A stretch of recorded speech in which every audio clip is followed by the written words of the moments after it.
সম্মানিত এলাকাবাসী, আজকে আমি এসেছি পাঁচরামপুর মানে পাট খেতার পাশে। গরমের অনুভূতি নিয়ে আমি এসেছি এই এলাকায়। দেখা যাক, সবাই দেখছি হাঁপাচ্ছে কুকুরের মতো, এবং কোনো সমস্যা নেই। আজকে গরমের দিনে আমি এসেছি।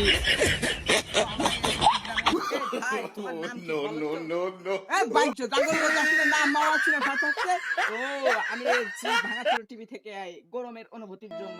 গরমের অনুভূতি বুঝতে পারি, ভাঙাচোরা টিভি এখন গরম হতে পারছি না, দেখতেই তো পাচ্ছি গামা ঘামে অবস্থা। ও তাই নাকি?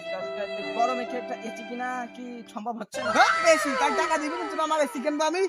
না, এ ফ্যানও তো নেই আপনাদের নাকি? ফ্যান আছে ঠিকই কিন্তু চলে না। ও, তা আপনি মাঠে কি করছেন? মাঠে দেখতেই তো পাচ্ছি কি করছি, ঘোড়ার ঘাস কাটছি। ও, ঘোড়ার ঘাসে? হ্যাঁ তুমি যাই মনে করো তাই, আমি তো দেখতে পাচ্ছি না মাঠে ঘাস কাটছি আমি। তাহলে আমি গেলাম, নেক্সট লোকের কাছে যাই। ও, তুমি তো বিরাট দিকে বাজে। A few moments later. तो चलिए शुरू करते हैं। করবো কিন্তু বাড়িতে ফ্যান নষ্ট হয়ে গেছে, ফ্যানটা কিনে নিয়ে তারপর বিয়ে ও, করবো। আমি হ্যাঁ, আপনাদের এক বিষয়ে আইলাম। আপনাদের কি খুব গরম লাগছে? চশমাটা সুলাবার পরে ও সরি। तो चलिए शुरू करते हैं। আমি যে বিষয়ে ছিলাম, আপনাদের তো খুব গরম লাগছে। কিছু একটা গরমের অনুভূতি বলেন। কোনো অনুভূতি নেই ভাই, তোকে জানি প্রেম করেও শান্তি নেই। ও, তা আপনি এই গরমে প্রেম করে কি বলছিলেন? আপনার অনুভূতিটা একটু বলেন। কি বলছিলাম শুনবি?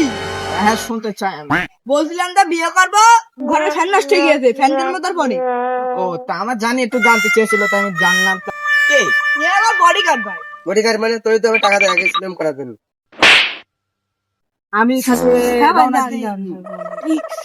বেশি হ্যাঁ তা বলো এখন ফিরে আছি, কি বলো বলো। হ্যাঁ বলো দান, বলো হ্যাঁ দান বলো। হ্যাঁ কি বলো বলো। সাপো রেখে যদি মাংস মান না হয় এরকম তো চাকরি আমি খাপা খালা না।